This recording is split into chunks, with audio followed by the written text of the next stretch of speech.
Hi, I'm Rob Skiba, and I have never heard of, nor have I ever paid any attention to or listened to Shabbat Lounge. Hi, welcome to another edition of Shabbat Lounge. Today I'm coming to you and thinking about the term being holy and set apart. You know, growing up in institutional religion, I didn't understand really what it meant to be holy. You know, and I think if you ask most people on the street, if you ask them, what does it mean to be holy? They probably give you some definition like you're a good person, you don't do bad stuff. You know, they probably can't give you a really good definition of what it means to be holy. In fact, probably if you ask many pastors, they probably would give you some churchiosity answer, kind of a politician kind of answer, and they'll probably talk a lot around it and they really don't know what they're saying, but they speak a lot of Christianese and typical pat kind of answers, because they probably hadn't really thought about it much. You know, I certainly hadn't thought about it much, and what it meant to be holy, what it meant to be set apart, until I started studying Hebrew scriptures and looking at the terms and realizing to be holy and set apart, what it really meant. And today, in American culture, I think a lot of times you can make an argument that it means weird, you know, to a certain extent, going down the path of choosing to keep the Sabbath and observe the Father's feast days.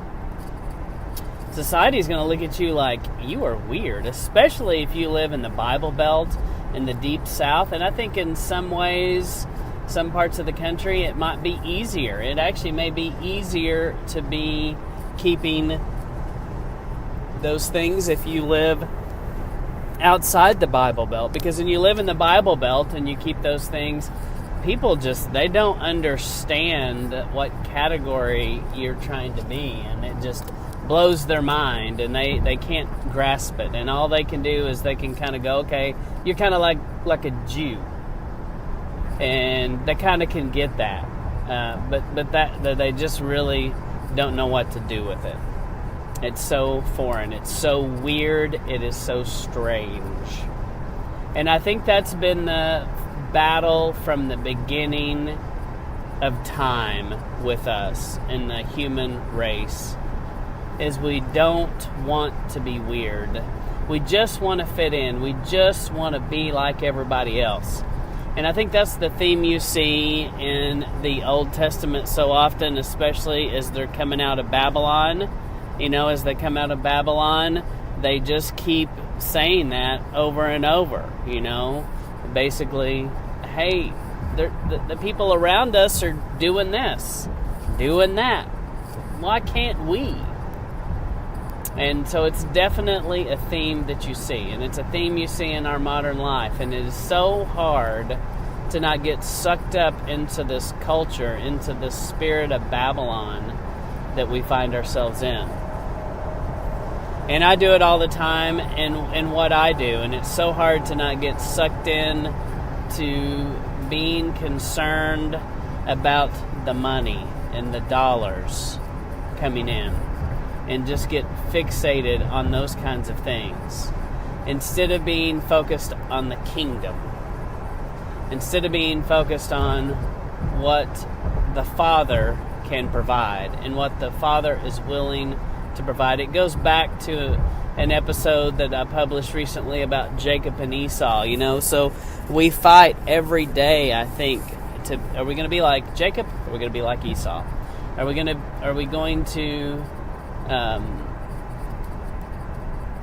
do this by the strength of our own hands and our own might, or are we going to rely on the Father? And he definitely wants us to be more like a Jacob than an Esau, and have a spirit and that acknowledges that he's in control and that he is doing things, and not to take things in our own hands, and not to just ramrod it and make it happen. And over and over you see instances in the Bible where people do intervene and sometimes make it way worse, and you kind of wonder what would happen if they had just left it alone. How would he have worked it out? But we do have a part in all this, and so I'm digressing. The point is, we are called to be holy and set apart. And some of the things that I believe after study is that what makes us holy and set apart is keeping the Sabbath. And the Sabbath, the true seventh-day Sabbath, the Scripture, and I challenge you, if you're not sure about these things, go research it, check it out. The Scripture does say that keeping the Sabbath is a mark, it is a seal. And I believe in the end times it's going to become crucial that people go back to keeping a seventh-day Sabbath. And that's how we're going to know the people that are sealed. Because the day is coming. The deception is growing great. This Antichrist spirit is everywhere.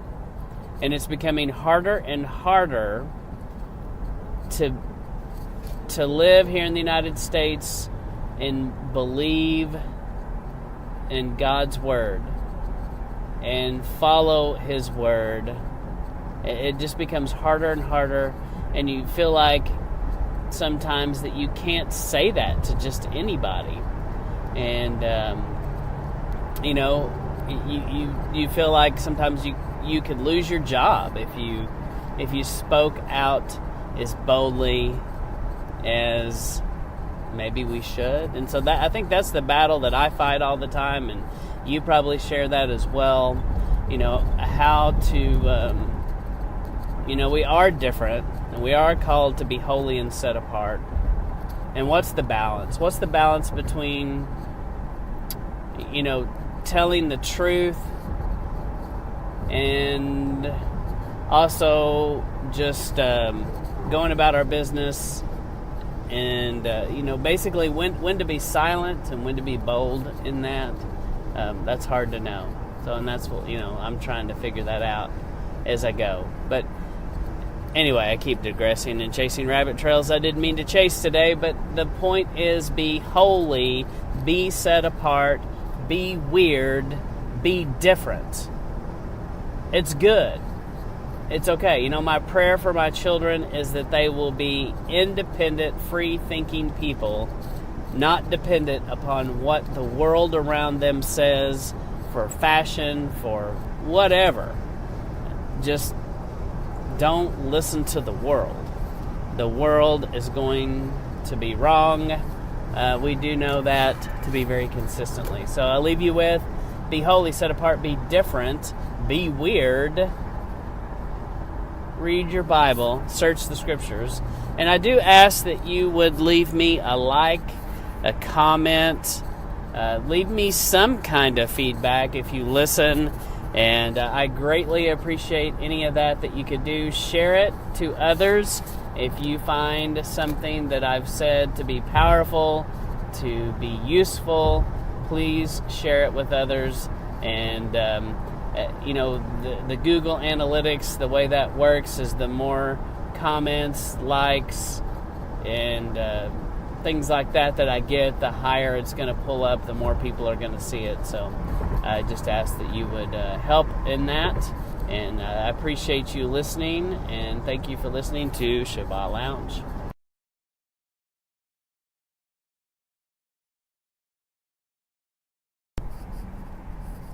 Hi, welcome to another edition of Shabbat Lounge. Today I'm coming to you and thinking about the term being holy and set apart. Growing up in institutional religion, I didn't understand really what it meant to be holy. You know, and I think if you ask most people on the street, if you ask them, what does it mean to be holy? They probably give you some definition like you're a good person, you don't do bad stuff. You know, they probably can't give you a really good definition of what it means to be holy. In fact, probably if you ask many pastors, they probably would give you some churchiosity answer, kind of a politician kind of answer, and they'll probably talk a lot around it and they really don't know what they're saying, but they speak a lot of Christianese and typical pat kind of answers. Because they probably hadn't really thought about it much. You know, I certainly hadn't thought about it much, and what it meant to be holy, what it meant to be set apart, until I started studying Hebrew scriptures and looking at the terms and realizing to be holy and set apart, what it really meant.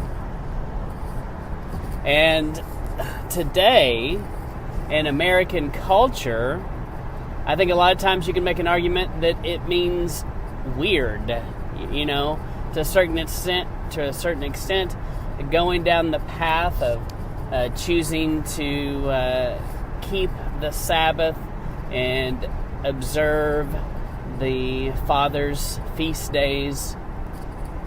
Society is going to look at you like you are weird, especially if you live in the Bible Belt in the Deep South. And I think in some ways, some parts of the country, it might be easier. It actually may be easier to be keeping those things if you live outside the Bible Belt. Because when you live in the Bible Belt and you keep those things, people they don't understand what category you're trying to be. And it just blows their mind, and they can't grasp it. And all they can do is they can kind of go, okay, you're kind of like a Jew. And they kind of can get that. But that they just really don't know what to do with it. It's so foreign. It's so weird. It is so strange. And I think that's been the battle from the beginning of time with us in the human race, is we don't want to be weird. We just want to fit in. We just want to be like everybody else. And I think that's the theme you see in the Old Testament so often, especially as they're coming out of Babylon. You know, as they come out of Babylon, they just keep saying that over and over, you know. Basically, hey, the people around us are doing this, doing that. Why can't we? And so it's definitely a theme that you see. And it's a theme you see in our modern life. And it is so hard to not get sucked up into this culture, into the spirit of Babylon that we find ourselves in. And I do it all the time in what I do. And it's so hard to not get sucked in to being concerned about the money and the dollars coming in, and just get fixated on those kinds of things, instead of being focused on the kingdom, instead of being focused on what the Father can provide and what the Father is willing to provide. It goes back to an episode that I published recently about Jacob and Esau, you know. So we fight every day, I think, are we going to be like Jacob, or are we going to be like Esau? Are we going to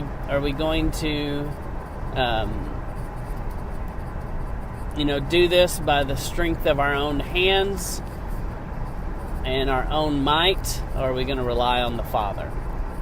And He definitely wants us to be more like a Jacob than an Esau, and have a spirit and that acknowledges that He's in control and that He is doing things, and not to take things in our own hands, and not to just ramrod it and make it happen. And over, you see instances in the Bible where people do intervene and sometimes make it way worse, and you kind of wonder what would happen if they had just left it alone. How would he have worked it out? But we do have a part in all this, and so I'm digressing. The point is, we are called to be holy and set apart. And some of the things that I believe after study is that what makes us holy and set apart is keeping the Sabbath. And the Sabbath, the true seventh-day Sabbath, the Scripture, and I challenge you, if you're not sure about these things, go research it, check it out. The Scripture does say that keeping the Sabbath is a mark, it is a seal.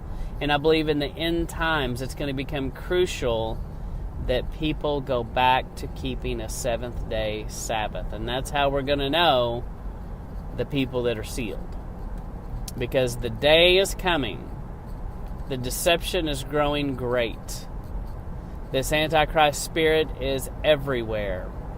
And it's becoming harder and harder to live here in the United States and believe in God's Word and follow His Word. It just becomes harder and harder, and you feel like sometimes that you can't say that to just anybody. And you feel like sometimes you could lose your job if you spoke out as boldly as maybe we should. And so that, I think that's the battle that I fight all the time, and you probably share that as well. How to we are different, and we are called to be holy and set apart. And what's the balance? What's the balance between telling the truth and also just going about our business, and basically when to be silent and when to be bold in that? That's hard to know. So, and that's what I'm trying to figure that out as I go. But anyway, I keep digressing and chasing rabbit trails I didn't mean to chase today. But the point is, be holy, be set apart, be weird, be different. It's good. It's okay. My prayer for my children is that they will be independent, free-thinking people, not dependent upon what the world around them says for fashion, for whatever. Just don't listen to the world. The world is going to be wrong. We do know that to be very consistently. So I'll leave you with, be holy, set apart, be different, be weird. Read your Bible, search the Scriptures. And I do ask that you would leave me a like, a comment, leave me some kind of feedback if you listen. And I greatly appreciate any of that you could do. Share it to others. If you find something that I've said to be powerful, to be useful, please share it with others. And the Google Analytics, the way that works is the more comments, likes, and things like that I get, the higher it's going to pull up, the more people are going to see it. So I just ask that you would help in that. And I appreciate you listening, and thank you for listening to Shabbat Lounge.